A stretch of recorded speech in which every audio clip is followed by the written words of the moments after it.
Welcome to the past, where you'll get information related to sports, video games, technology, music, and our all-time favorite ass of the week.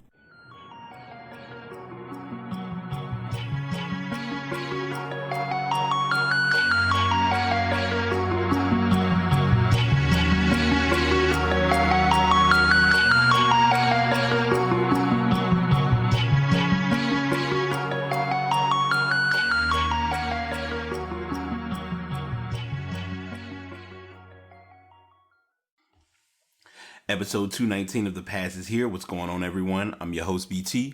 Have a very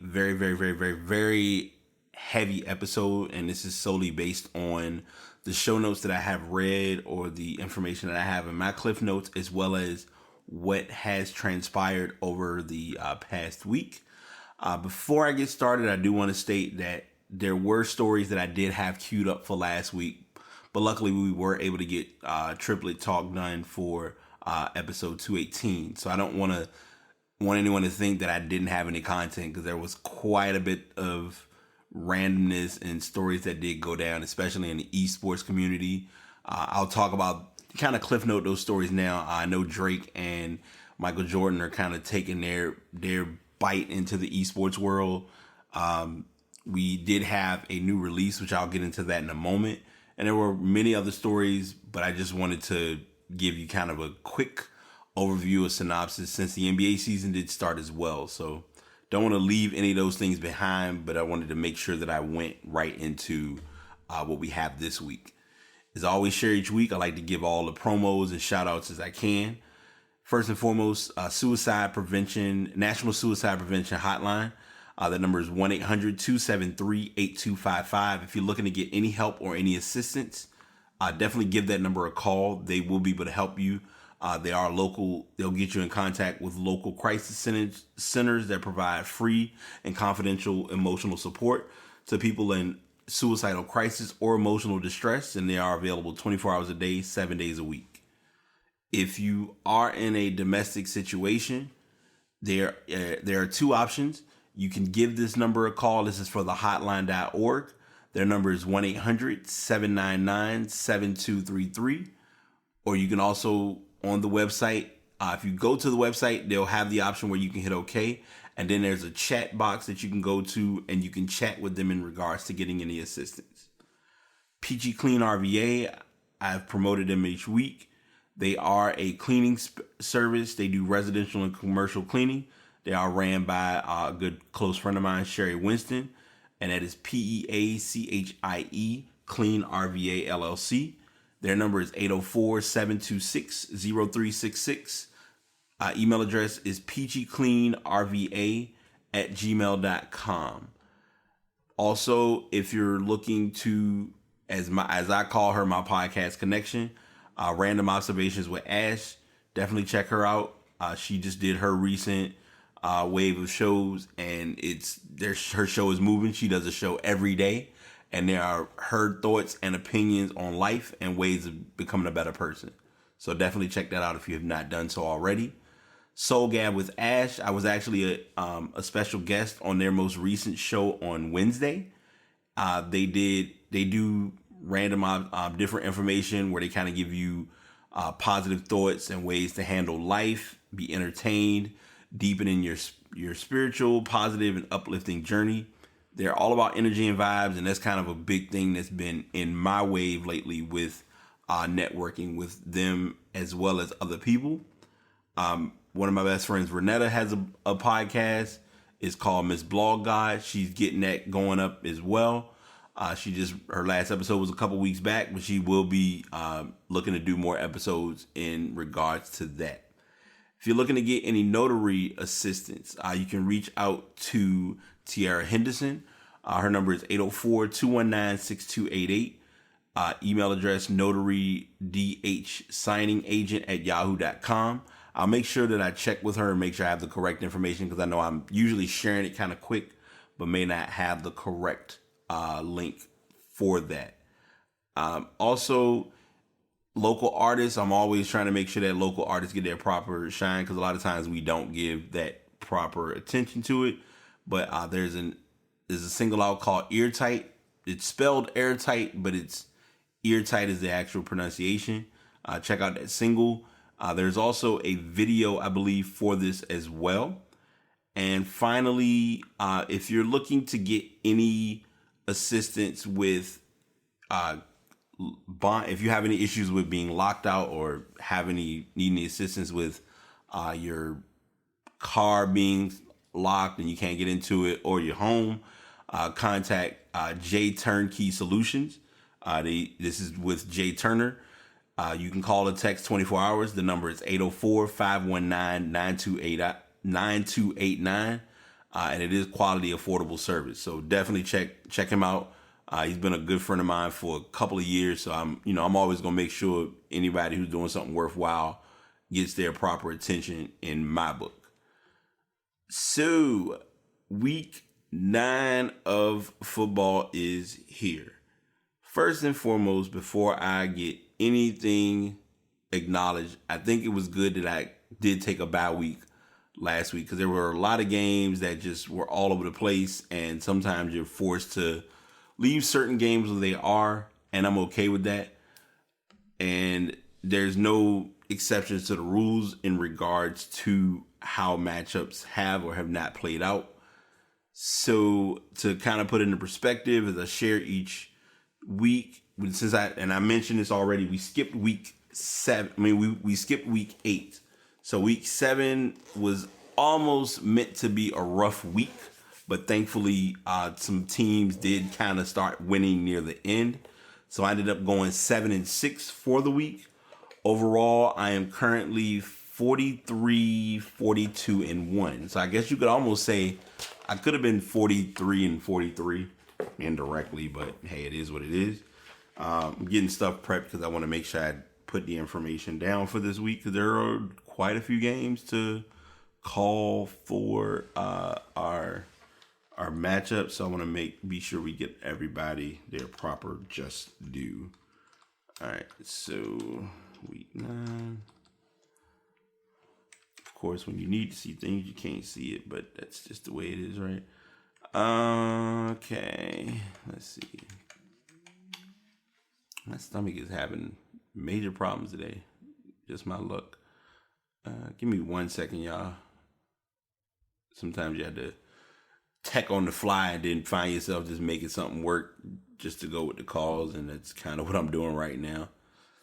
All right, we're good now. So, week 9. First and foremost, let's go ahead and get the obvious out the way, because I'm going to go ahead and give football its proper attention while I'm able to, because the truth of the matter is this has been a funny, weird, chaotic based season.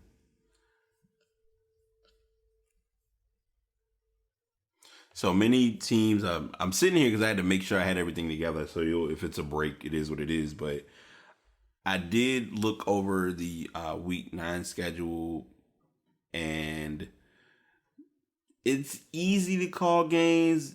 It's going to be weird calling games, and some of them have some significant meaning, especially the Kansas City and Cleveland game, because they're looking for Mahomes and Baker Mayfield to be who they were in college.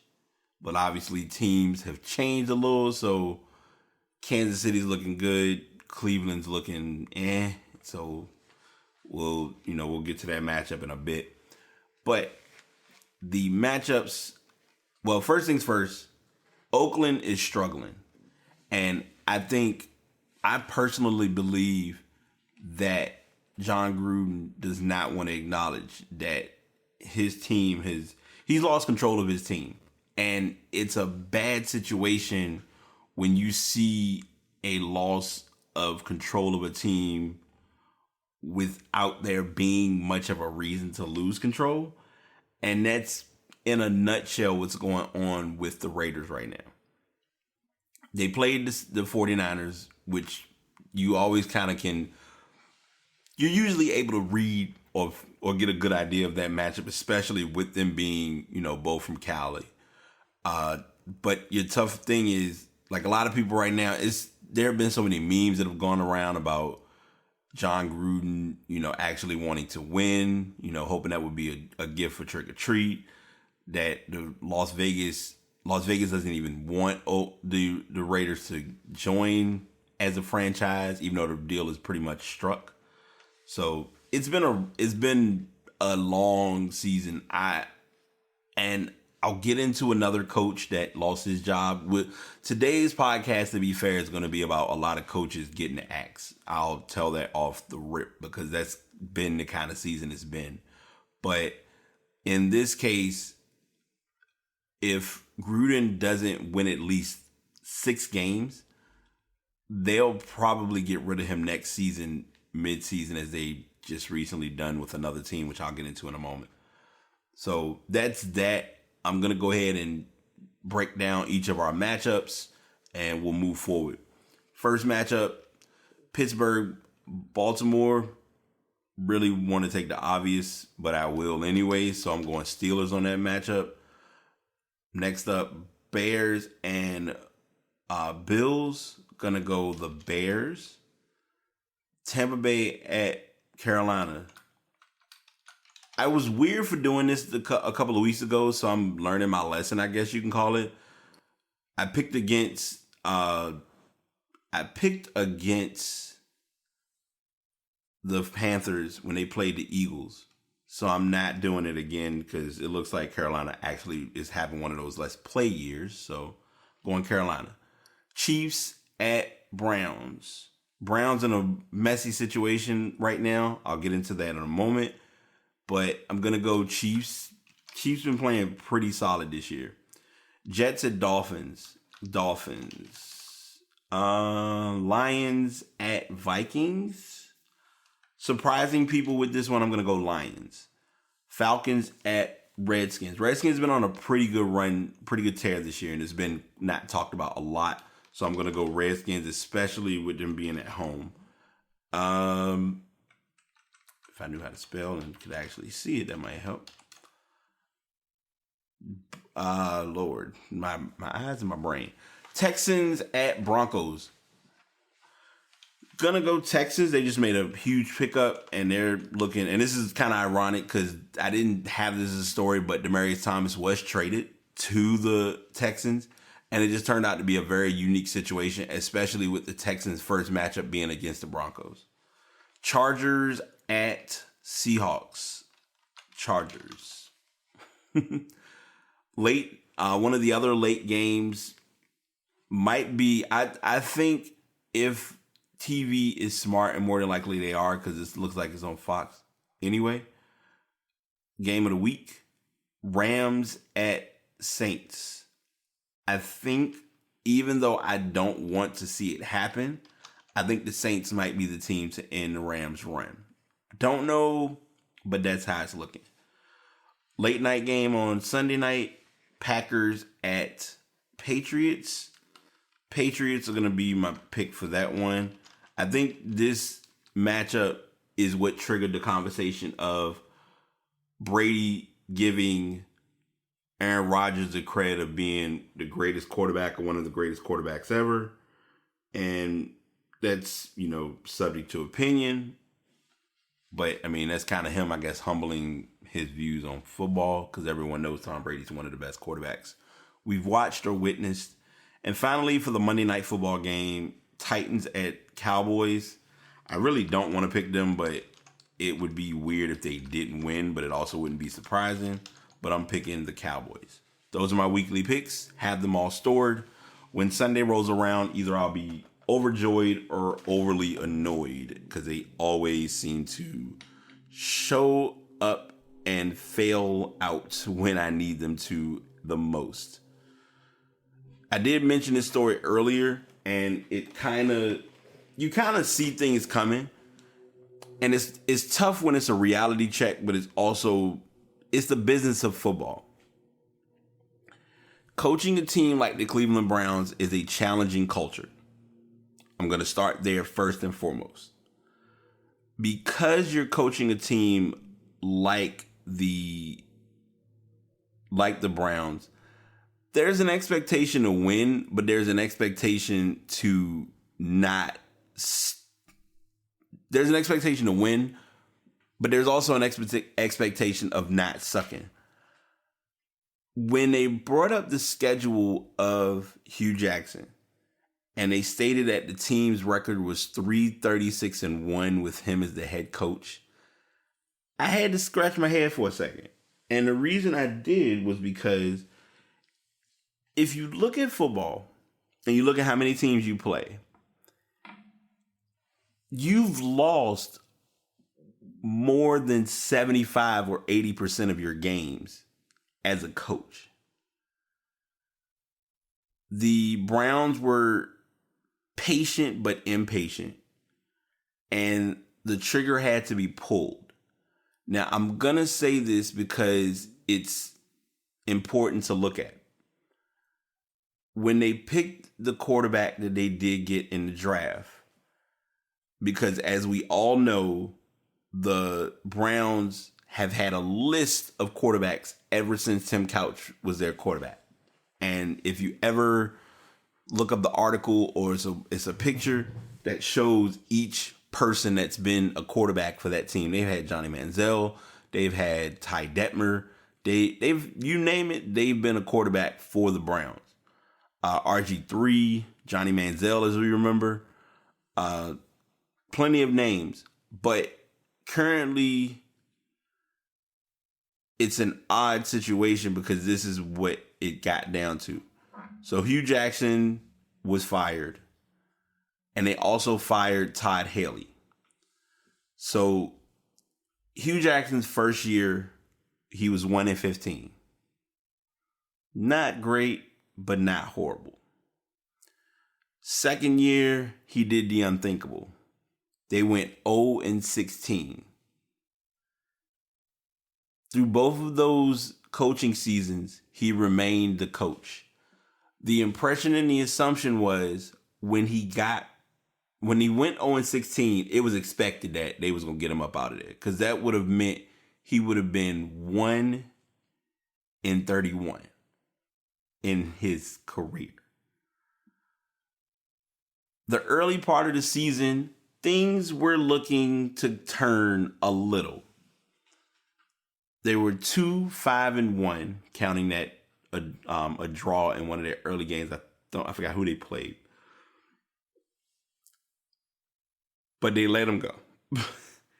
He was replaced by the defensive coordinator, Greg Williams, which meant they weren't going to be looking to go offense. And it also meant that Todd Haley got the boot. The Browns did give a statement which stated that they understand how critical the time period is in the development of a football team, individually and collectively. They believed it was the organization's best interest to make the move at the time in order to maximize the opportunities for the rest of the season. During a news conference, Jimmy Haslam then gave a more transparent or more blunt opinion, stating that obviously some difficult decisions were made by the organization today. It's been a rough start to the week in Cleveland, and we'll talk about why, because there was another coach that was fired. The Cleveland Indians chose to have a little fun with the situation, making different jokes about manager Terry Francona as far as his job being secure, and they did make it clear that he will be with the team for the upcoming season. Their season started with a draw, and now they go over the information. So they played the Browns. So the Browns played the Steelers, and it was a 21-21 tie. Then a couple weeks later, they lost to New Orleans. Then they beat the Jets. Then 2 weeks later, they beat the Ravens. Their losses weren't very disastrous in how it was stated. 2 of them came in overtime. They lost to the Saints after missing a late field goal attempt. That would have tied the score.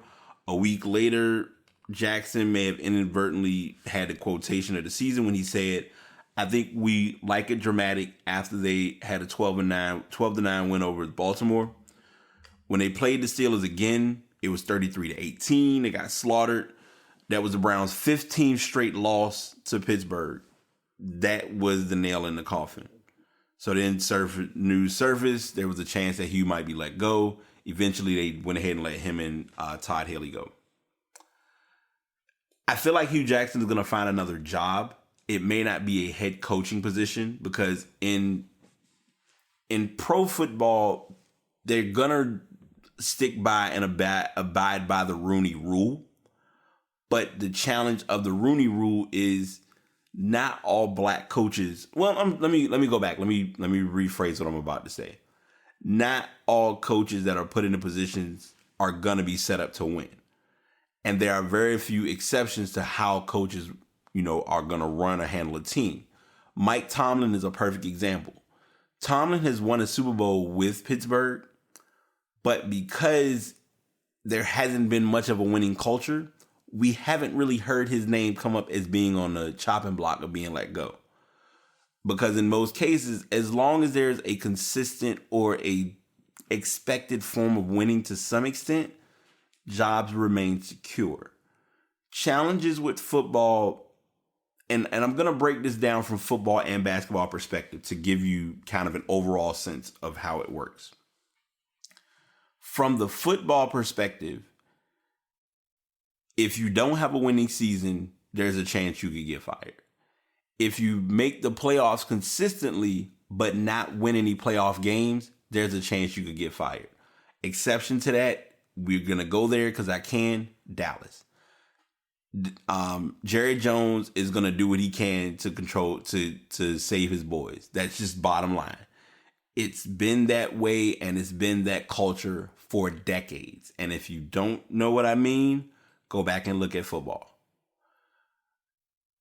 In basketball, if your team has a losing record, and I'm going to throw this as an example, the Sacramento Kings. The Kings can make strides of looking like a good team, but if their record shows that they aren't winning, they could let somebody go. And we're going to segue into basketball in just a bit, but I'm just bringing this up because I don't want to swing it into basketball this quick without at least talking about this situation with Hugh Jackson. Todd Haley was expected to really come in as an offensive juggernaut. Obviously, we see that didn't work out. And with their rookie quarterback kind of not having one of his best performances, it's tough to play in a offense or with a team such as Cleveland. Cleveland hasn't had a winning culture since they've brought that franchise back. Now, they're a loyal, when it comes to a loyal fan base, all the way. I will give them that much. But when it comes to the actual winning culture, it's a work in progress. And as a fan and as a viewer of the sport, you have to be prepared for that and you have to kind of see that come in full circle. So where Hugh Jackson lands, there's no clue. I'd give it a year or two. He'll probably be on the team's lineup as an assistant coach or as an offense or defensive coordinator. But being put in that position, you're not really put in with a high expectation to make a lot of noise. And that's something you have to look at as being part of the culture of football. In the NBA, the season has started, as many of you probably are already aware. And, I'm sorry, I forgot all about this. Before I forget, I do want to give a couple of shout outs to a few. Actually, there's going to be 3 podcasts, and I'll make sure I put them in the show notes. The first one is Thinking Out Loud. They just reached their 100th episode. I believe now they're on 101 or 102. But they did like a 100th episode event, which I heard was had a good turnout. And they're a group that it's the true definition of a millennial podcast. If you're a millennial and you're not sure if you want to really listen to or vibe with podcasts, that's a good starter podcast to listen to kind of get what's going on in the world, but also get the perspective or get the storyline from kids that are in their 20s, coming up on 30s, type of conversation. Melanin Uncorked, I actually met the host, one of the co-hosts from Melanin Uncorked at a mixer, and I'm supporting what they're doing. Bottom line, like, there's no fabricated or pretty way of putting it. Check out Melanin Uncorked. It's great content. They've been rocking with it. They've been keeping the show going, and that's the main thing. Like, the toughest part with doing podcasting, and I'm giving this as a random segue, but I'm just talking about it now, is to stay consistent. And that's going to be kind of the make or break of a lot of people when it comes to podcasting and branding. And I had to learn that the hard way, because even if I don't have the expectations of others to see me show up, I have to show up. Point blank, period. And finally, Single in the City, Chelsea Lamore. She's been doing her show for a good while. I don't remember. I know I think I was kind of fumbling through and looking for different shows. And her show was one of them that I happened to kind of catch at a certain point. And I've been listening and keeping up with her show as well. She definitely gives you a very good headspace or very good perspective of podcasting from the city with Richmond, as well as just life as being a single person. And also just they when it comes to her show, it's one of those, it's the true definition of a kickback show. And that's what I'm looking to get this show to, and I'll talk about that at the end, but I wanted to at least bring that to attention while I'm thinking about it. But yeah, check those shows out. I will definitely leave those links in the show notes for each of their podcasts, whether it's their actual website or it'll either be iTunes or Stitcher, because I know that's where most people are listening to podcasts lately. Going into the NBA, because I didn't do it last week, and I'm going to jump into this now because it needs to be acknowledged. The Lakers look rough. Point blank, there's no pretty way of putting it. The Lakers' issue is not just youth, but it's showing up when it matters most. And it's hit a point now where Luke Walton may not be a coach by All-Star break. And I'm saying that very early, but very honestly. Luke Walton is a decent coach, but I think it's a very weird position that he's in, because I've talked about this on the show, I believe, that it's an ironic situation that Luke Walton is coaching a player that was in the same draft as him. The difference being, I believe Luke has 2 championships. Yeah, he has 2. He has 2. LeBron has 3. Yeah, he has 3. I had to remember because there's been so many winning. It's like there's been more talk of LeBron losing in the playoffs than what he's done as a winner. And it sucks, but when it comes to sports, it's always, what have you done for me lately? There's Houston, and anyone knows me, I'm a Houston fan. Houston has been making their attention. They've been making their wave. They had to kind of go through a losing skid. They lost 4 straight. They just recently beat Brooklyn, which was, I won't say a shocker, but it was a unique circumstance because Chris Paul showed up. James Harden's been out with an injury, a hamstring injury. I think he'll be back the next game. And Chris Paul had to do something that a lot of players aren't willing to do. And that was, he generated a players only timeout during one of the games, during the Brooklyn game. And it kind of got the Rockets together. Chris Paul ended up with 30. Carmelo was able to wake up. He got 28, and he, is playing his role. I think people weren't sure how he would look coming off the bench, but he actually benefits the team in a stronger sense coming off the bench. Didn't know this until today or recently that Terrence Ferguson is actually getting a green light and starting for the Thunder. You're looking at the Wizards going through their transition. Dwight Howard just came back, but it's still kind of that rocky chemistry of getting everybody on the same page, because Dwight Howard hasn't been 100% since his back injury. They put this as it was a buttocks injury, which I was like, okay, you had a ass bone hurt. I don't know, but nonetheless, it's been a good little stint of basketball. Then we go to Cleveland again. We traveled nicely around the world, nicely around the country for different teams, and then we come back to Cleveland. Kevin Love's been out due to injury. J.R. Smith's time has diminished. Colin Sexton, looking at the nucleus of the team, it's a transition of youth, which is a good thing and a bad thing. But before all of this even occurred, Tyronn Lue was a target. And the Cavaliers in life after LeBron have gotten exposed because they lost 6 games straight. And the solution, the idea is let the coach go. Now, I'm going to talk about this before I really chew and dive into this article because I want to make something clear. In most cases, it's always looked at as, all right, well, it's the player's fault. You need to get rid of the players.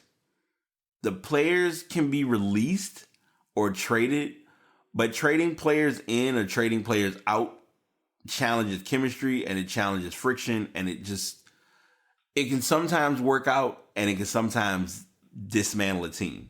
There's never really a medium on where that can go.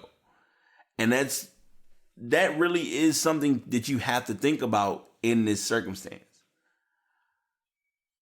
And it's almost like looking at it as you got to cut the head of the snake.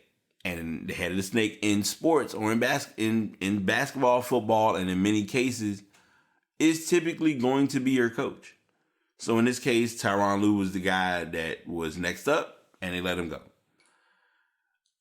They started 0-6. He's 41 years old. He had 2 years on his contract he had 2 full seasons and the rest of this season remaining on his 5-year, $35 million contract. After the Cavs won the championship, they gave him that contract. It was a tough decision by the Cavaliers to do so, but they did respect. They had respect and great admiration for Ty, not only as a coach, but as a person. It's a different team equation, though, and one that they felt needed a different voice and approach. Larry Drew, who has been with the team since 2014, was made interim head coach. I'm going to get into that in a moment. The Cavs have been playing without Kevin Love. There have been a couple games that he's been out. Let's see. The timing of the change stunned many around the league, despite Cleveland's winless start, given that this team was widely expected to miss the playoffs after James elected to leave the Cavaliers in free agency for the second time in his career by signing with the Lakers. In addition, Cleveland has played the past 2 games without Kevin Love, its lone remaining All-Star, because he's been sidelined with a foot injury. Love missed 3 of the Cavs' 4 exhibition games with a foot ailment, and tried to play through the injury with mixed success when the regular season began. He posted a picture of Love, then posted a picture with Lue stating, thanking him for their time together, which stated nothing but love and admiration. LeBron sent a message on Twitter thanking Lue for the partnership that brought a championship in a major professional sport to Cleveland in 2016, which was a 52-year drought. LeBron posted, T. Lue, thanks for the memories, and more importantly, our partnership bringing a championship to that deserved city or fan base. You know how to find me. Prayers.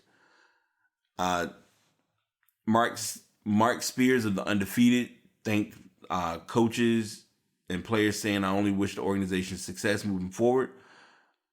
This was what Tyronn Lue. So Tyronn Lue's text message was, my time here in Cleveland was truly special. I am very grateful for the dedication, sacrifice, and support of all the players on our team, the tremendous coaches I worked with, and of course, our incredible fans. Lastly, deep thanks to Dan Gilbert, David Griffin, and Kobe Altman for the opportunity over the last 3 years, and I only wish the organization success moving forward. And then they give more accolades of information of him as a player and as a coach and things of that sort. So Tyronn Lue's gone. which then puts Larry Drew in place of being the interim head coach. Larry Drew's not really wanting to do this position because he doesn't know what's going to happen at the end of the season. Bluntly speaking, I don't blame him. And here's why. Let's say that the Cavs have a losing season and they don't renew a contract with Larry Drew and they fire him. Then what? So he's not really been strong in taking on the approach of handling the team, but he's also handling the position because he wants to be sure if something's going to happen, they need to give a contract or put something in place to let him know what he's going to be doing. His head coaching record in 2 seasons is 10-1.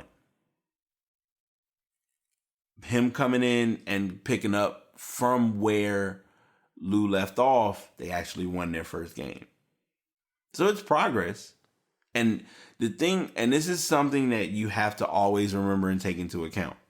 When a season begins or when something occurs, you have to value your small achievements. And this is no exception.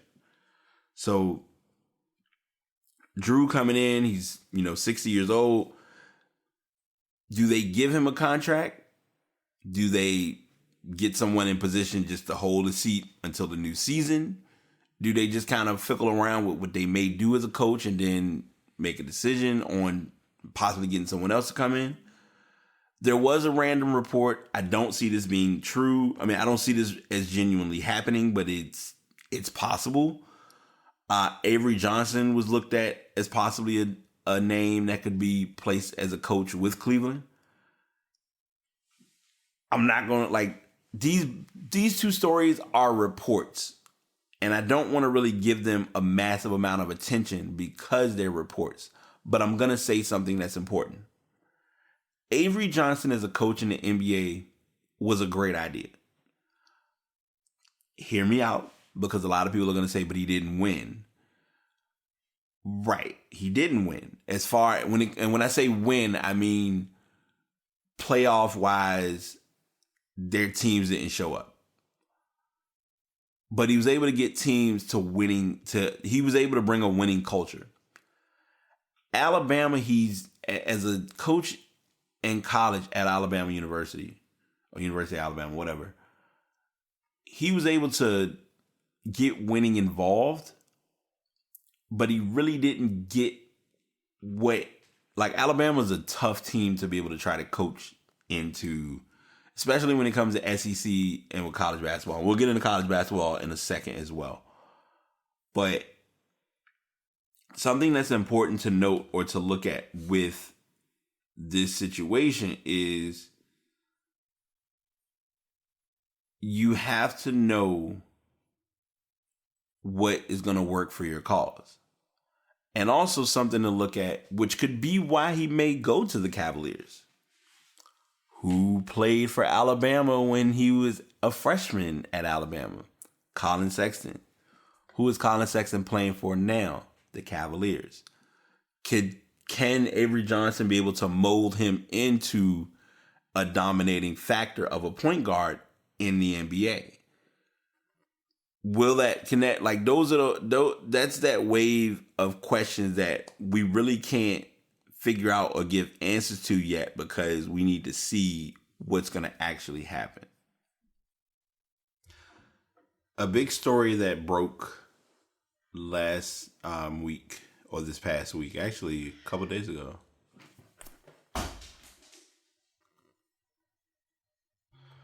One of the stories that broke that got a lot of attention was Derrick Rose was able to surpass the 50 points, or he reached his career high of 50 points. The mimic or the reference was, it was on Halloween night. Derrick Rose played as MVP Derrick Rose and got into his retro bag. But I'm going to say something to kind of put light to this. Derrick Rose has had to prove a lot of people wrong. And I think it's become natural that no one has given the expectation for him to succeed because there's been more observation to the expectation of failure. And I'm only giving that statement, or I'm only giving that information because when you look at his career, and I'm gonna go into the article that ESPN wrote before I continue. When you look at his career and you really deep dive and break it down, his Chicago run was his run. He's in the playoffs. He was just up for the award for the MVP. He gets hurt. When he got hurt, everything just was a flash. And he had been trying to get back to that prime. And I mean, we fail to realize or really think about the fact that it's been a 10-year roller coaster, if not longer, that he's, him being in the league. And, he goes to New York, doesn't work out. He goes to the Jazz for a quick second, didn't work out. He's in Cleveland, didn't fit. He's been in Minnesota, and if you really look at it, his initial stint with Minnesota wasn't fluid. But he's been able to fit in and been able to be a point guard. And if you look at his style, and I mean, it's even down to how he looks, especially I'm just saying this as a general thought. When Derrick Rose first came in the league, it was the clean cut with the waves and all that. And you go from that, and it's like he got the locks, and it's like, yo, this is me. I'm going to play. I got a contract to fulfill. And, I mean, we still have to remember to acknowledge the obvious. He still signed with Adidas. He still has a contract with Adidas. Let's not ignore or downplay that in any way, shape, or form. But I feel like when that injury happened, it was no view or no observation of he's gonna come back full force. Not many players are able to come back quote unquote full force, but if they're still able to hold their own and still play the game, then they've done their job. And this is no exception to that rule. So as I, share the story, and it is the first breakdown kind of tells it all. Because a lot of what I've just mentioned kind of is what this story is telling. To say Derrick Rose has had a rough few years would be an understatement. The former league MVP saw his run with the Chicago Bulls come to an unceremonious end, played one disappointing season with the New York Knicks, then signed on to join the Cleveland Cavaliers star-studded lineup last season, only to end up taking a leave of absence from the team before eventually being traded. When he signed on with the Timberwolves late last season, it was seen as a coach doing a favor for his former star player. But Rose never lost faith in himself, telling the undefeated's Mark Spears, "Anything that comes my way, I'm going to grab it." He did that in a big way Wednesday night, scoring a career-high 50 points to lead the Wolves to a 3-point win. He made a go-ahead basket with 30 seconds left, then gave Minnesota a 3-point cushion with a pair of free throws with 13.8 seconds left to reach the 50-point mark. Rose's 50 points are the fourth most scored by an NBA player this season, and tied for the second most ever scored by an NBA player on Halloween. That Rose recaptured the form that earned him league MVP honors in 2010-2011 also captured the attention of his NBA colleagues on Twitter, who expressed their excitement upon seeing the 30-year-old Rose look like his prime self again. Different players in the league are posting their thoughts. Players who were previously in the league giving credit, because it's so you have to look at it and think of it like this: the NBA is still a community. It's still a family. It's literally the definition or the epitome of brotherhood. And they just show all the tweets regarding that. It's not easy to prove people wrong. And this is gonna be, I'm gonna take this away from the story that's shared, and we'll get into college football in a sec.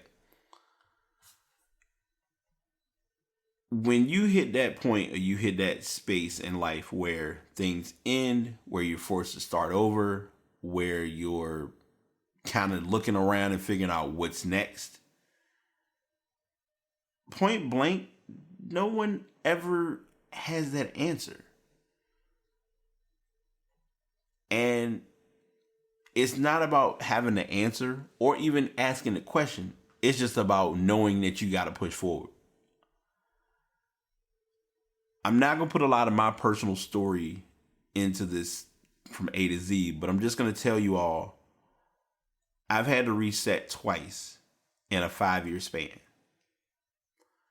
November 1st for the last 5 years is usually a rough time of the year for me, because I never know what's going to happen or how I'm going to feel or anything. This year, it kind of was a forced habit of it's another day on the calendar, but it didn't process or it didn't come together until I really sat down and thought about it. Because I do a weekly blog, as I tell you all the time, on brights82.wordpress.com, shameless plug. But on my blog, I usually do my blogs every Monday. But there was an urge that hit me to write and just have it post on Wednesday. My goal was to post it on Wednesday, but it ended up being posted on Thursday, which was the first. Didn't understand why I couldn't put it together until this all came to light. So what happens is, and I'm giving my story, but I'm going to tie it back to Derrick Rose because it's important to bring this all into a full circle. I hit my wall. I made a mistake. I was accountable for it. I had to be accountable for it. I didn't want to acknowledge it, but I was able to accept it, progress. I, took consequences for what happened. I pushed on. I got in a good place. I got back on my feet. I got on my feet, got in a good role, got in a good spot. I was good. Everything was straight. Got to my head. I had to be humbled again. Being humbled again forced another reset. A lot of people around me didn't understand why I was continuing to push despite what had happened. But I explained to them, and I'm explaining it to you all, it's not about whether I have that stop and go mentality. It's more about I got to focus on what I'm going to do to get me to a better place.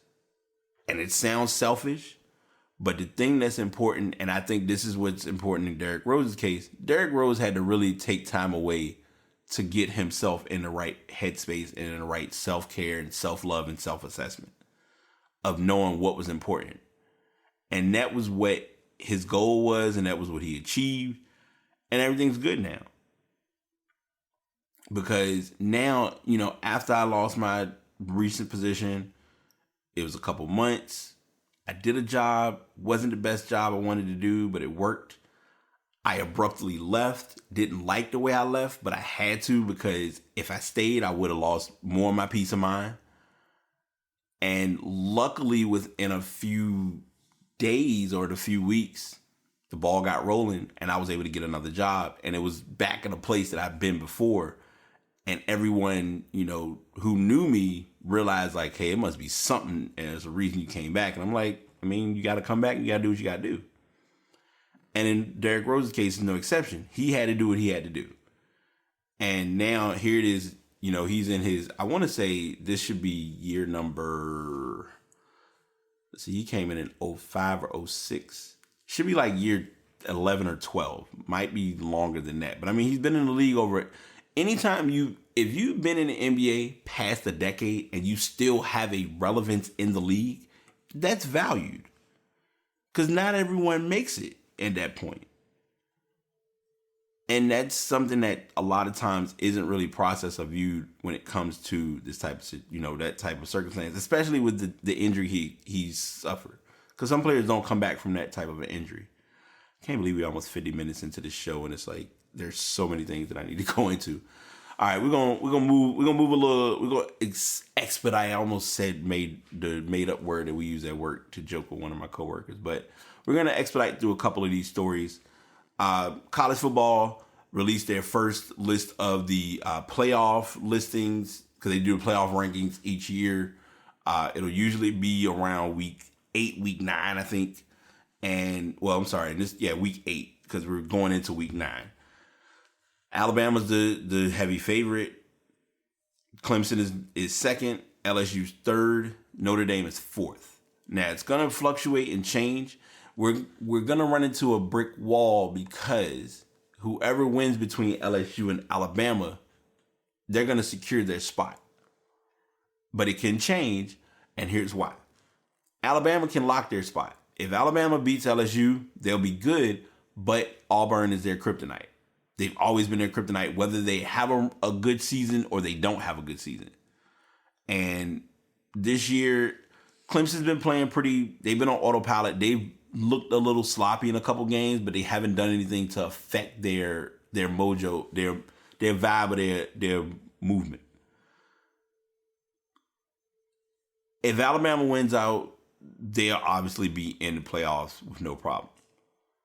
A lot of people have fussed about the 4-team playoff system, but it's worked. If it ain't broke, don't fix it.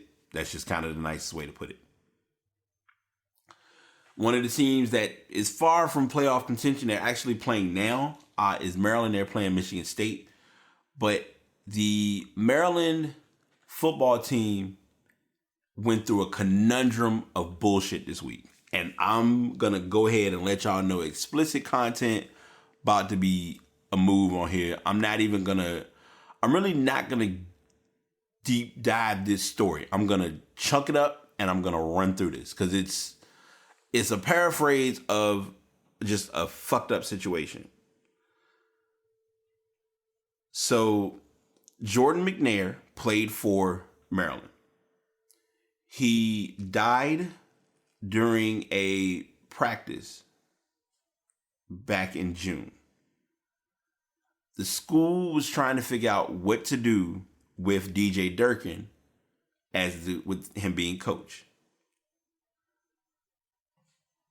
He initially Maryland ran the investigation. The investigation confirmed, we've looked over everything, we figured it all out.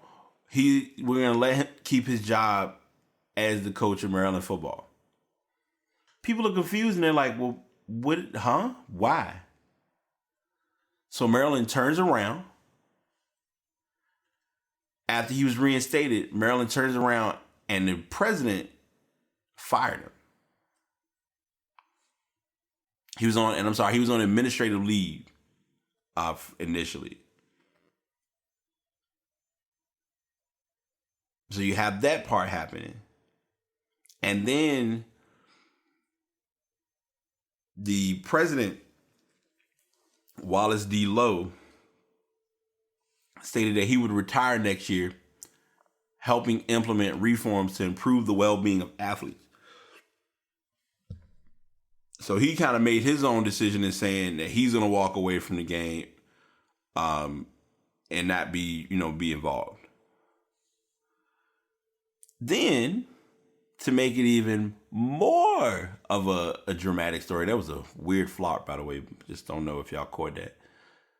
The leader of the University of Maryland's governing board resigned on Thursday, which was the latest surprise in a fast-moving power struggle between the state's flagship school and the board that arose after a football player died after the player had passed.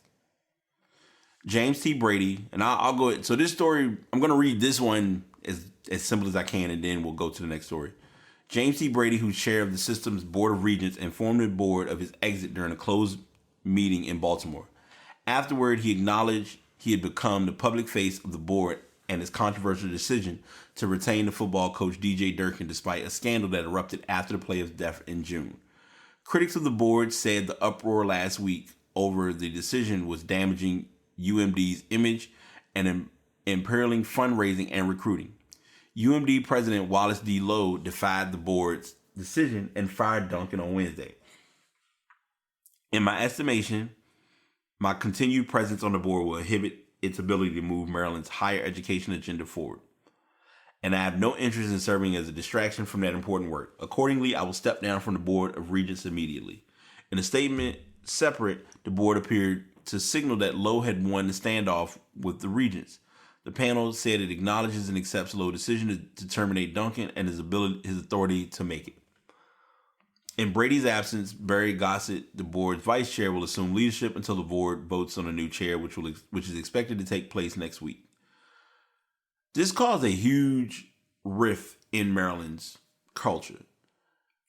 If you go back a couple of weeks ago, we went through a similar situation with Ohio State and Urban Meyer.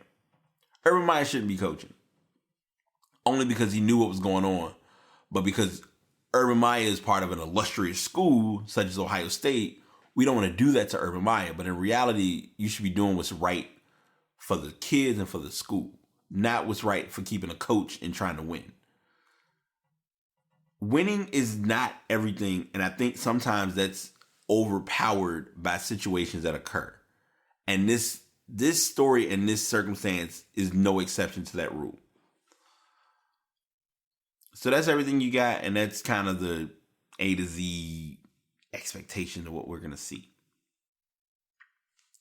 on that situation. I don't, like I said, I'm giving that story its attention, but I didn't like how it happened because it was just a fucked up situation. Bottom line.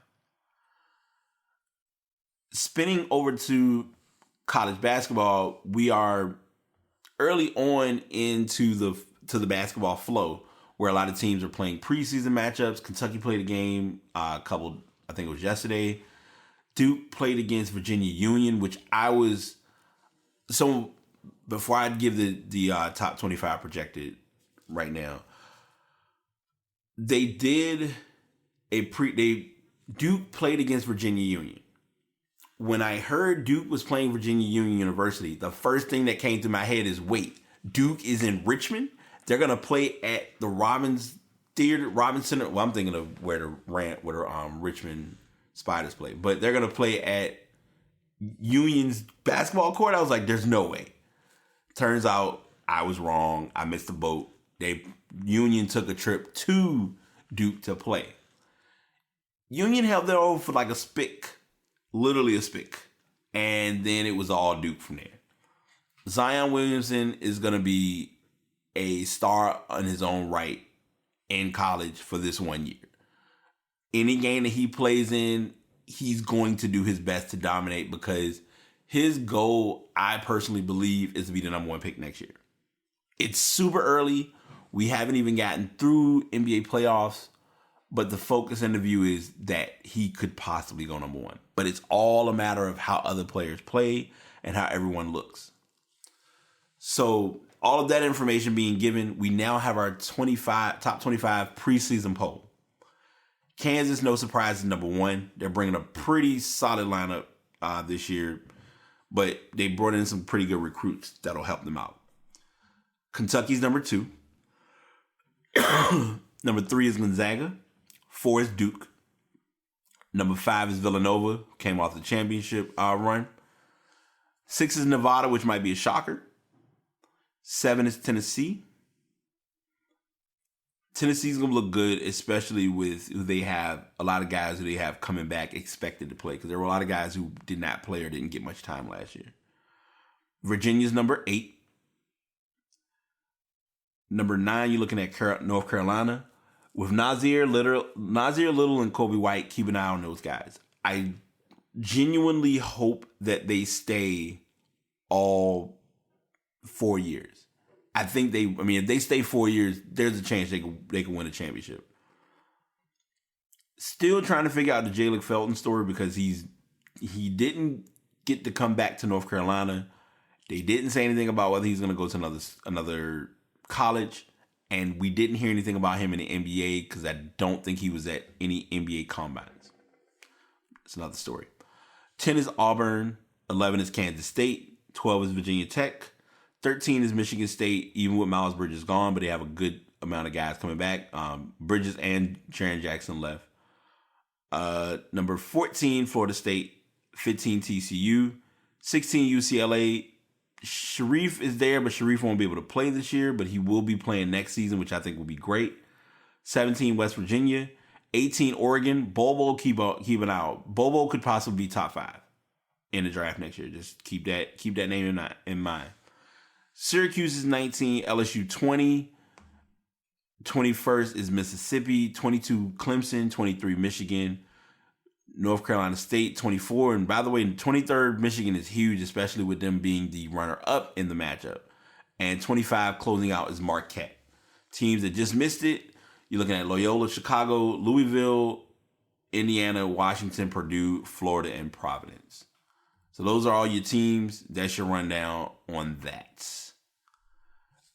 We are in our hit strong point with the Premier League, and I don't have a tab for what I should be sharing, but I'm going to go ahead and talk about it, or it may be up here and I just don't have them in order.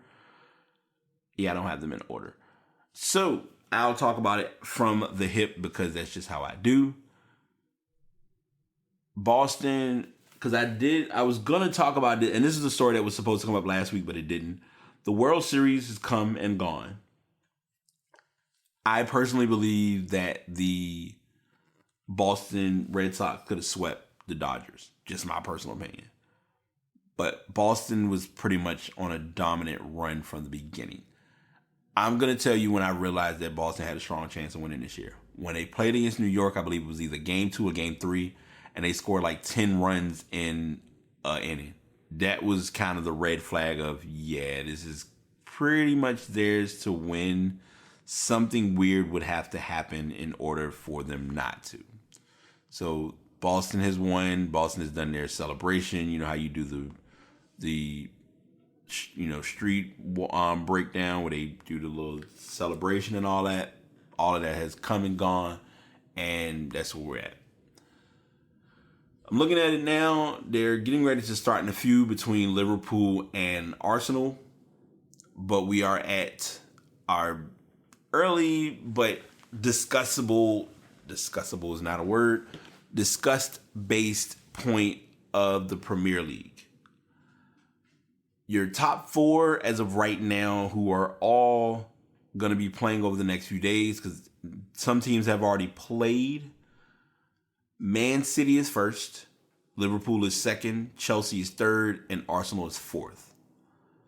Arsenal is playing, like I said, as I just mentioned, Arsenal is playing Liverpool.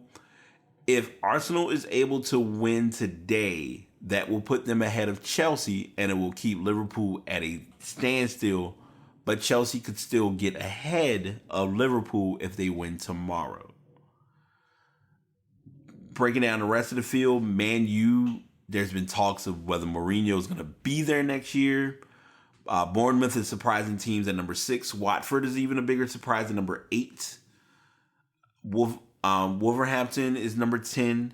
Leicester City is number 12. We'll talk about them in a moment. Our relegation teams this year, you're looking at Fulham, Newcastle United, and Huddersfield Town. I believe Huddersfield Town was the new team that came in this year, as well as Wolverhampton and I think Brighton and Hove. Either Brighton and Hove or Fulham were the 2 teams that came up from last year. So those are all of that's kind of the overall breakdown for most of the matches. Man City actually plays tomorrow against Southampton. And as I mentioned, I want to say Chelsea plays against Crystal Palace tomorrow. And Man U, you're looking at our favorite matchup of all matchups, which will be next week because they did beat Bournemouth today. It was a close match, but they were able to get a late goal. Their next match is the infamous rivalry of Man U, Man City. And that's that. We're gonna come back to Premier League briefly, but I'm gonna go ahead and talk about this story because this is another firing. Like I said, this was the week of firing. Everyone got fired. No one was able to keep a job. Nobody's job was safe. Julian Lopetegui was fired by Real Madrid. And the article that I found did not give much information other than he was fired. So I'm going to improv this for the sake of this story only because there are a couple of things to think about with him being fired. First and foremost, to get the elephant out of the room and to go ahead and state the obvious, Cristiano Ronaldo is no longer with Real Madrid. He's in Juventus or Juventus, whatever. Because of him not being with the team and there not really being much of a major chemistry, even with them getting Courtois, it hasn't been a winning culture in Real Madrid. And because of that, that is what's caused everything to start over from square one. It sucks, but it's business. And it's something you have to always keep in mind when business is involved. And that's just kind of the cleanest way to put it. But yes, Real Madrid did let their coach go. This is a tragic story. It would have been placed as Ass of the Week, but I'm just placing it to discuss and address this story since it did occur. And they're actually showing the information regarding it now because they actually won. Yeah, Leicester won the Premier. They won the Premier League championship a couple years ago. But the club owner, Vijay Srivadarampara, I'm not going to pronounce that right, was killed in a helicopter crash. And Vikai died along with two members of his staff, the pilot and a passenger when the aircraft came down near the King Power Stadium last week. They're currently doing an investigation on the vehicle. On the actual parts of the wreckage and the in-flight recorder. The wreckage will be laid out in more detailed examination can continue.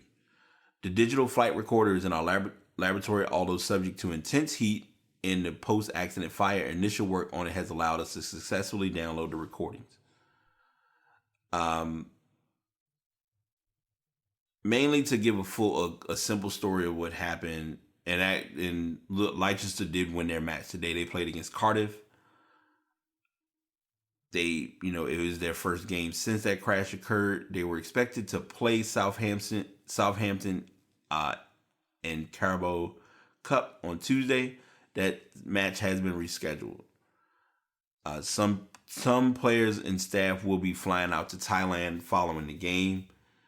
And overall, this is just a tragic situation to have happen for the Leicester community.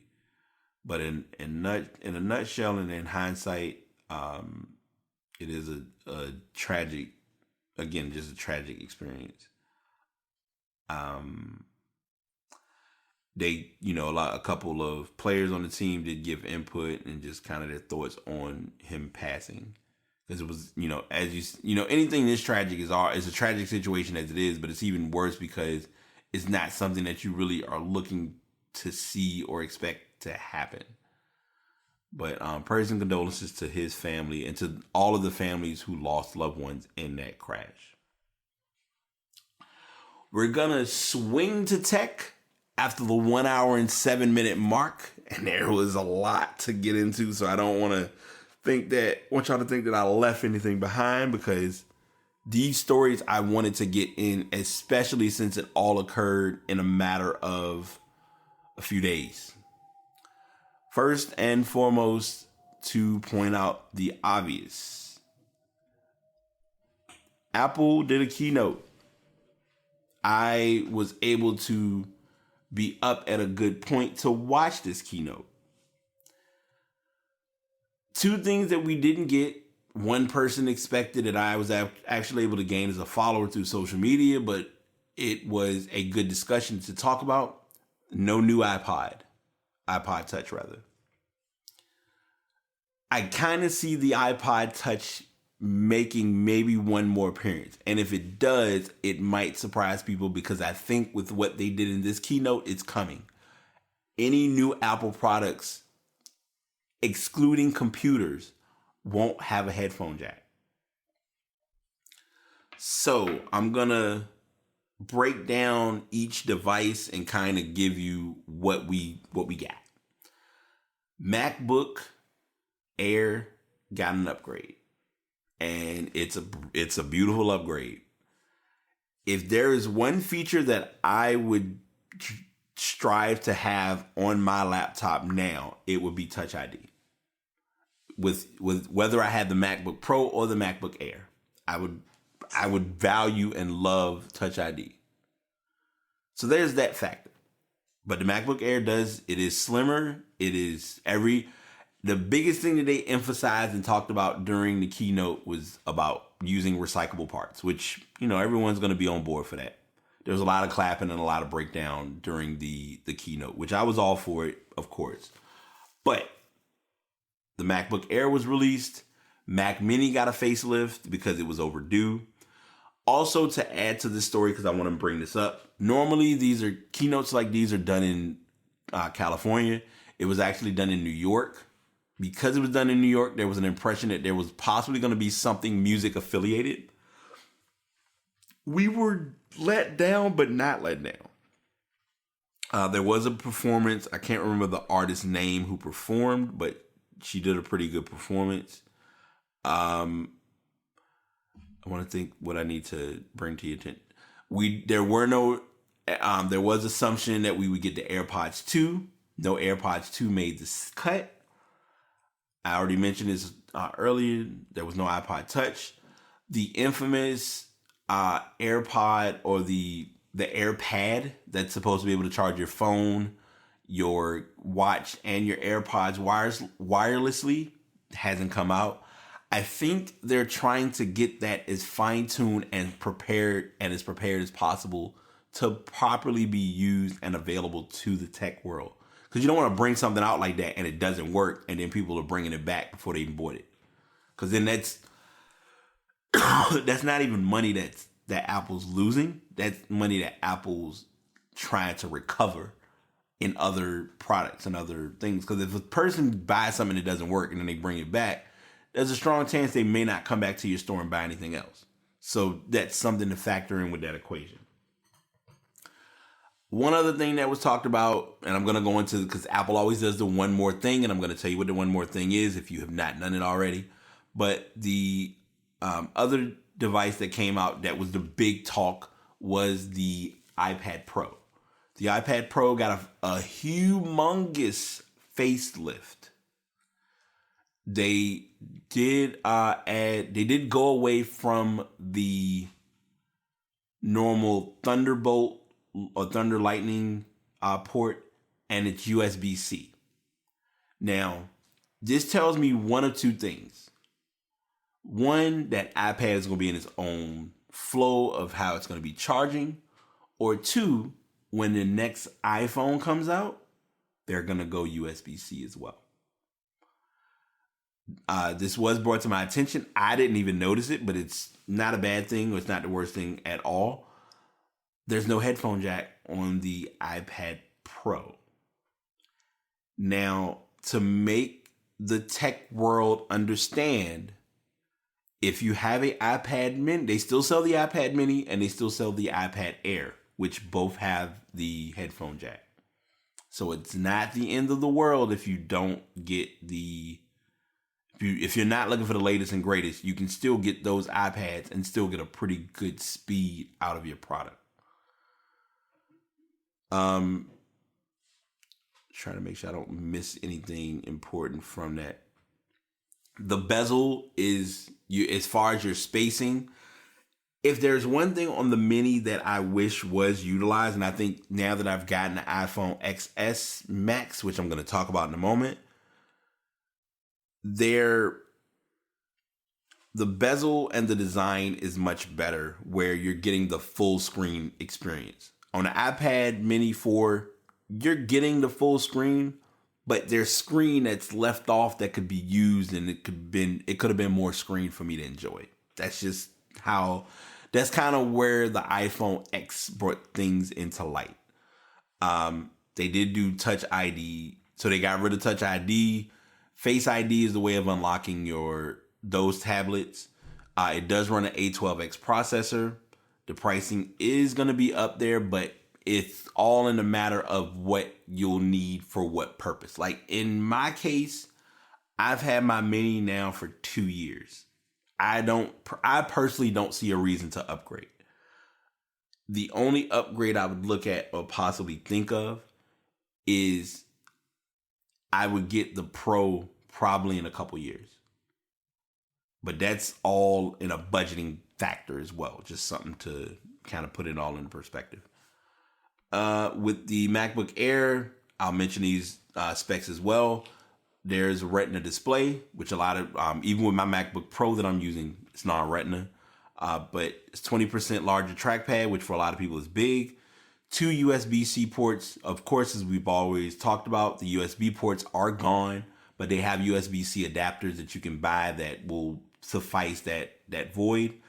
Touch ID security, as I already mentioned, and the Butterfly keyboard, which is a much different flush-based keyboard, and the keyboard actually does light up because it is the Flutter type keyboard. But overall, I mean, and the Mac, and I'm sorry, let me make sure I remember, the Mac Mini, it does have the optional 6-core processor, has 4 USB-C ports. Each model has flash storage. It is a quad-core Intel processor. So the Mac, and it's been a 4-year drought on Mac Mini. So having this Mac Mini come out is good for if you're looking to get a desktop Mac but don't want to buy an iMac. Because everyone doesn't, whether people realize it or not, everyone doesn't have to have an iMac. And that's something you have to know as a techie to keep in mind. So those are all of the big things from what Apple did. Apple's one more thing before I forget. If you have an iOS device that is able to be upgraded, you will want to get 12.1. A lot of people are going to say, I'm not a big fan of updating. I'm going to wait until they force me to update. And that's cool. That's your choice. That's your preference. I can't tell you what to do or what not to do because that's how tech is. But nonetheless, 12.1 is available. I did have 12.1 a little early, but I was able to reel back and eventually get what I needed for its purpose. But that's all separate and all other breakdowns. Before I get into Red Dead Redemption, I will go ahead and give you all my hot, quick iPhone XS Max review. So I made my upgrade for 2 reasons. One, I had the iPhone 7 for 2 years. 2, well, a couple reasons, because I felt like I was about to start counting like I have no sense.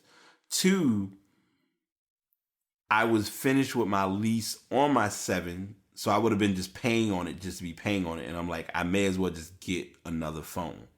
And the best phone that I saw was the XS Max, and I got it with 256 gig storage, which is all I need. Well, which is my preferred size of storage, which I'm not going to use half of that. And with the 64 gig, it wouldn't have been a benefit to even touch. I didn't see a big wow behind the XR. Now, I'm going to say something with this phone because I want to make sure I get everything on the table and transparent with y'all about it. It is a larger phone. If you're going to use it, obviously get a case, but most importantly, with it being a glass-based phone, if you're looking to do pop sockets, be sure that your pop socket comes with and I'm turning into a pop socket advocate lately because I did not know the relevance of the big shocker behind the pop sockets until using them. Because I have one case that is a glass case that I don't really take out publicly, but it has the ability. I use that case solely for the sake of charging my phone. Like if I need to charge it on a wireless pad. That's the other feature too with the wireless pad. Love it. Think it's a great idea. I don't understand why we haven't been doing this longer. We've already had, and I think why I'm upset about us not being able to do it longer is we already had the option and the ability to do NFC transfers of sending pictures to people where you would touch phones back to back, which I thought was cute at the time, but now you can just wirelessly send stuff to people and it's much easier. But you have that factor as well as so you have the Gorilla case. I have the glass case that I'll use to charge my phone. And QI chargers, if you're not looking to spend a lot of money, I'm going to tell you, go to eBay. I got mine for $9. Best investment. Because I feel like I'm going to travel with mine from time to time, I bought a case because I'm one of those people, I'm just all about cases. I feel like Hermit Shell and I have a street thing because I think I got about at least 4 or 5 cases, if not more, for Hermit Shell. Let me see what else. Having the bezel reference, it's big. The little, and I'll tell you all this now. The notch is overrated. It's not that big of a deal. Your biggest adjustment is to go away from having a home button. That's the number one adjustment for me. And of course, because I talked about it on the podcast, I love Memojis. I don't know why I was late to the Memoji party. I wish that the iPhone 8 had the Memojis, because if it did, I would have gone with the 8 before going all the way up to the X, because I didn't need the X. I mean the XS Max. The XS Max, or if you get the XS, you'll definitely want to get in the habit of you'll want to get the flow and the feel of using a case and having something to be able to help you with holding the phone, so you're not getting what I call the pinky problem. Pop sockets reduce, and I'm a pop socket promoter on doing this, and I may have to talk about this as a promo idea, but that's another story. If you're looking to hold your phone and you naturally are known to have your pinky under your phone frequently, $10, maybe $15, or you can get the cheap, inexpensive one. Buy a pop socket and save your hand and your phone usage less stress. You'll realize why once you use it, because it helps you get a better hold and a better grip of using your device. As well as, most importantly, you don't want to, of all things that have happened, you don't want to be somewhere and your phone happens to, I don't know, just fall. So that's where I'm at and how I look at the whole pop socket process. But most of all, there's no requirement for the touch. With there being no touch ID, it's Face ID. So no one really can get into your phone but you, unless someone has your code. And we'll just leave it at that. So that's kind of my quick, long drawn, simple, condensed, aggressive iPhone XS Max review. I'll talk about it more possibly in the year review, because that will be like part of the transition, because there's been a lot of transition that has occurred. But anywho, Red Dead Redemption. I don't know if y'all heard of it or not, but Red Dead Redemption released. And I cannot speak for anyone else, but the game looks badass. Their weekend sales for this year was 725 million, which I can actually see. And if you look at the numbers based on streaming wise, the game has maintained or kept at least 100,000 views. Now, views are going to increase more with the game in one primary instance, when Red Dead Redemption or Red Dead Online appears, because that was the same thing they did with GTA 5. When GTA 5 dropped, everyone was ready and waiting for GTA 5. That was one of, no, it wasn't my last one. That was one of my more memorable midnight releases. And it was an awkward midnight release because of where I had to get it, but whatever. It was the second sale, like the second strongest selling game ever, behind the 1 billion that GTA made during its initial release. The difference between the two games, Red Dead Redemption came out on a Friday, GTA came out on a Tuesday. So Tuesday, when it came to weekend sales factored in, it was Tuesday, Wednesday, Thursday, Friday, Saturday, Sunday. Even still, that's a lot of money. That's a lot of spending. And that's not even including people buying cash cards and all that other crap. That's just you buying the game, period. The released on Friday to critical acclaim, Red Dead Redemption 2 opening weekend eclipses the 640.5 million of Avengers Infinity War, which is the highest grossing of any film in history. As Grand Theft Auto was released on a Tuesday, the Red Dead Redemption 2 figure makes the game the most successful opening weekend of any entertainment product. According to UK charts firm GfK, Red Dead Redemption 2 was the second best seller in terms of physical copies in the UK behind FIFA 19. However, these figures only include box copies, with Rockstar and PlayStation 4 producer Sony claiming that Red Dead Redemption is also breaking records in terms of its digital sales. That's another factor. Digital sales really make a big difference, especially when some people are, because you have those who are midnight release people, and then you have those that are, well, it's midnight, let me turn on my Xbox and download. So it's all in your preference. And then the other part of it too that's never thought of is the downloads and updates, because you have to make sure your game is properly up to date and all that crap. So Red Dead Redemption is in stores. It's gonna be $60 for a while. I'd probably say until the new year.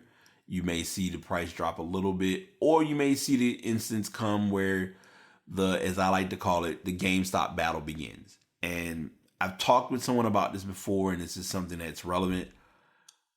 In a few years, we're going to be leaving physical copies and we're going to join digital. And that's something that has to be looked at or has to be factored in, and is an important thing to notice with the future of gaming as a whole. So just keep that in mind with what's upcoming for technology. I want to make sure I bring that to light, because I don't want to just throw that out there and leave everybody dangling. A couple more tech talk, music session in our Asses of the Week, we'll ride on through this one. Not sure if anyone is or is not aware, but PlayStation Mini has released its list of games. There are 20 games that are going to be coming on this system. And I think that what they have coming on this list is a pretty good list. And I'm going to break down, because there's going to probably be a question of a couple games that weren't listed, and I'll talk about that. So the 20 games that we have are Battle Arena Toshinden, Cool Borders 2, Destruction Derby, Final Fantasy VII, Grand Theft Auto, Intelligent Cube, Jumping Flash, Metal Gear Solid, Mr. Driller, Oddworld Abe's Odyssey, Rayman, Resident Evil Director's Cut. Okay, I thought they would have it. Revelations Persona, Ridge Racer Type 4, Super Puzzle Fighter 2 Turbo, Siphon Filter, Tekken 3, Tom Clancy's Rainbow Six, Twisted Metal, and Wild Arms. First and foremost, glad Twisted Metal made the list. Second off, I'm surprised that Gran Turismo is not on the list. And it's not a big deal, but it's one of those ones where you're like, okay, well, that's not what I expected. But, I mean, it is what it is. That being said, Crash and Spyro. Let's go ahead and get those out of the way. PlayStation already made a classic remake of those two games. They did a trilogy of Spyro, and they did a trilogy of Crash Bandicoot. So with those games already being set up in that manner, they're not going to bring them out again for the sake of this type of a run, which I'm personally okay with. I don't think you have to have. It's some games that, and here's the other thing that you got to remember whenever these type of games are done. You're not likely going to play every single game that comes out in that facet. So if you do play it, cool. If you don't, it's not the end of the world. They did mention that with the 20 titles, there will be a virtual memory card, which likely means possible expansion, an HDMI cable to connect to your TV, and 2 full-sized wired controllers for endless hours of multiplayer fun. $1 million question. Will the cords be long enough where we don't have to go through the struggle that you saw with Nintendo, and I think with Super Nintendo, because hopefully these mini consoles are learning that if you're buying this, that people actually want to play it, and they're not looking to be like when you bought a PlayStation 1 or a PlayStation 2 controller that was wired, the cord was long enough to handle your gaming preference. Question they did ask was, will it get more games? After the console's announcement, IGN spoke with Sony PlayStation to clarify a few details, more specifically whether you would be able to use other controllers such as the DualShock 4 via the USB ports. Peripherals for the original PlayStation or later platforms are not supported on PlayStation Classic, which is designed to work with the bundle controllers. In the interview, it was also confirmed that players won't see any more updates to the console after its release. Ergo, these 20 games are all you're going to get on the device. There are no plans to bring new content to the PlayStation Classic post-launch. I'm going to say it now because I'm saying it because it's part of the techie flow. Don't be surprised if someone breaks into it and finds a way to add more games. Just, it happens every year. Or it happens each time. As much as I love my Spotify, if it wasn't for Apple Music, I wouldn't have got introduced to Spotify. But Apple Music may be possibly looking to join in and play with iHeartMedia. Which, if you look at that, that's a huge matrimony, a huge connection. Apple is considering a significant investment in the radio group iHeartMedia. It could reportedly mean a multi-million-dollar equity stake or marketing partnership. The deal has not been finalized yet. iHeartMedia, which is the maker of or the owner of iHeartRadio, comprises a number of popular live radio stations, a radio streaming service, festivals, and more. They did file for bankruptcy in March of this year. Apple has been beefing up their own business. Apple Music recently, it has 50 million active users and it acquired Shazam in September. Apple even reportedly has more users in the US than Spotify. Although with 83 million paid subscribers, Spotify still has more listeners worldwide. Folding in iHeartMedia might make a good business sense if Apple wants to narrow that gap. The fact that they're both I companies is just a bonus. And that was a good little jab or joke with Mashable. So I like that. But it will be a huge pickup if iHeartRadio if both of those companies are able to kind of join in on that deal, because that could be a deal transition in the right direction. So that's the breakdown for that. We do have our musical sesh, which I'm going to get into in just a bit, because there was a lot of albums that dropped this weekend or on Friday. One of them was Vince Staples. Listen to that album. Definitely check it out. I did share a couple of screenshots for some albums to check out through my podcast page. Those are the Vince Staples album. It came out a while back. I don't think I listened to it then. I still need to fully listen to it now, which is A. Marie. Your doggone it. Swiss Beats has a new album that's out. Thundercats, he dropped a new single. Daisha McBride is on a new single called Nothing Else. Her Part 2. Oh my gosh. Please listen to it. You will like it. If you like the interlude, or not the interlude, but the beginning or the startup, Part 2 is just literally picking up where it left off. And everyone's been waiting, and it's here. Takeoff's new album is out. And I did mention this to someone. I believe it was on the Swiss Beats album. I'm not sure. Oh, no. I'm sorry. Metro Boomin. I didn't put that on there. Metro Boomin album. You want to check that out as well. Metro Boomin has a new album. Warning. The first track with Gucci is going to be hard to digest. Pause. But once you've gotten past it, it's not a bad album the rest of the way. I'll put it in that context. So listen to it at your on your pleasure, at your pace, and you might get some good music. There are other albums that are out there. I think this was an album release chaotic weekend. Also, and this was brought up on, and I listened to Joe's Saturday show this morning, and I came up with a very interesting theory, which makes a lot of sense. And I think this is even the case with gaming and with music, obviously.